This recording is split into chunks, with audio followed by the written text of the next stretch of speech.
this weekend at welterweight, we have your but why fight of the weekend. It is an ageless wonder coming up in Francisco Trinaldo, Massaranduba, taking on Hot Chocolate Danny Roberts. And listen, this is a fight between Brazil and the United Kingdom, and realistically, it's also a fight of South Florida, as you have Sanford MMA, represented by Roberts, an American Top Team, with Constrictor Team's former guy, the former lightweight, it is Trinaldo. And if you've watched any of Francisco Trinaldo's fights throughout his illustrious UFC career, I have to say, he's probably not going to end up in the history books for much, but he's going to be one of the more remembered and less remembered fighters, if there ever was one. Is he your Stromile Swift of UFC and MMA? He's kind of in the category of another Brazilian fighter, Rafael Assunção, where it's like nobody's ever going to talk about Assunção. beat TJ Dillashaw, though. He did, but he never got his due. He never fought for the title, but he did beat main events. Dillashaw. Though. The thing is, these are guys that just aren't going to be appreciated by your average fan.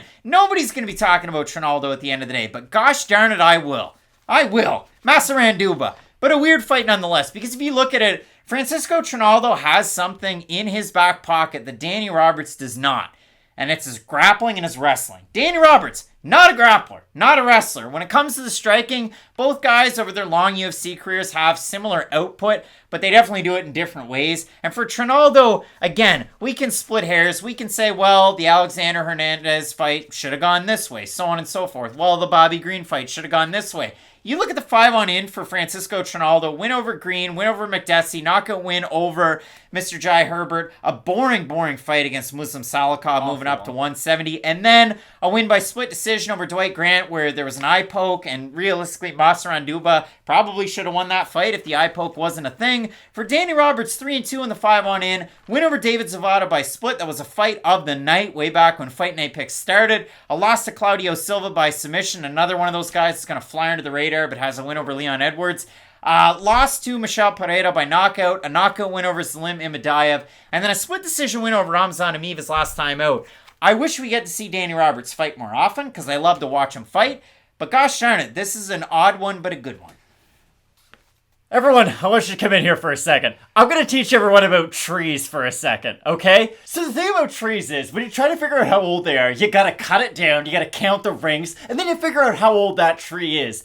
To me, Francisco Trinaldo might be like 10 years older than Danny Roberts, but Danny Roberts feels like he has at least as many rings inside of him as Francisco Trinaldo. He's just taken a lot of damage at this stage of his career, especially as of late, which has been a little bit disturbing to see because Roberts' style is based around, I'm going to eat a shot, I'm going to give a shot, I'm going to be one of those kind of blood and gut type brawlers. Now, he does have technical boxing, but I think when Danny Roberts is in the cage, it might start out as, I want to be a technical boxer, but I think we've all watched him fight enough at this point to know he gets hit like one time and then it's off to the races, and that's why we all like watching Hot Chocolate fight so much. Again, he's one of these names who might not be talked about in the future very much, but if you're around for this span in the UFC, you probably have one fight of his that you really enjoyed watching.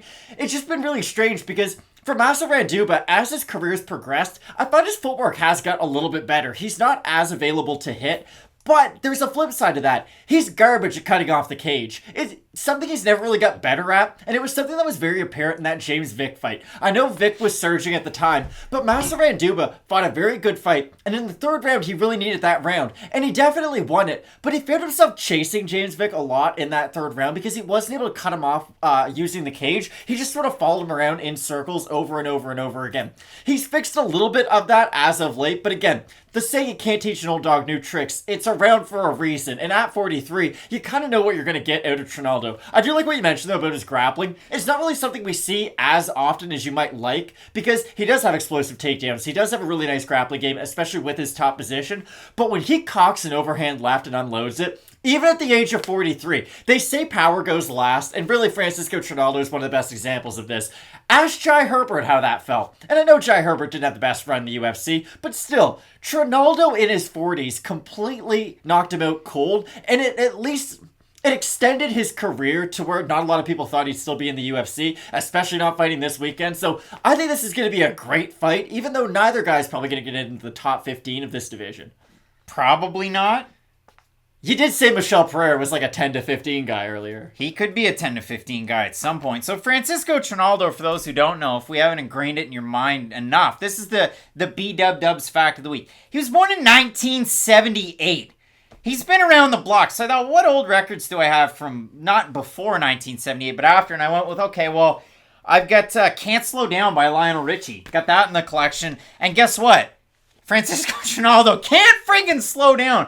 It's just insane to see how his career has progressed and that we're at this point with him. So I look at the odds for this fight. Roberts open a plus 120, now minus 106. You look at it for Trinaldo, open a minus 140, now a minus 115. We have a look at the fan vote over on Tapology. Surprised us it is to you. I'm going to say over under 60% Roberts here. I'll say over. Younger fighter. Nope. 652 total votes, 63% Trinaldo, 73% have him to win by decision. For the 37% that have Roberts, 74% have him to win by decision. So it seems like people are thinking decision for a win with either guy. Not necessarily known for their finishing prowess. This is a tough one to pick, though. It's a tough one to pick, but I do think I figured out how I'm going to predict this. I want to pick Francisco Trinaldo. I think he can have the bigger moments in this fight, but this is one of those fights where I'm going to pick Danny Roberts. I think Danny Roberts is probably going to destroy Trinaldo, and then we're all going to be asking ourselves, why did we think Trinaldo had such a good chance to begin with? Because that is the one thing about Francisco that he's not great with. His output is very high and very low. There are some of those periods throughout fights where he's really trying to set up that one big shot, and the problem is, if you don't land the one big knockout punch, you're probably going to lose by decision because the volume of Danny Roberts is quite a bit better, especially on the in-betweens with his own boxing. So I do think Roberts, with his pressure and with his boxing, and the fact that he's a decade younger than Francisco Trinaldo, is probably going to help him a little bit. And then the last thing that we haven't really talked about, Danny Roberts, platinum blonde hair.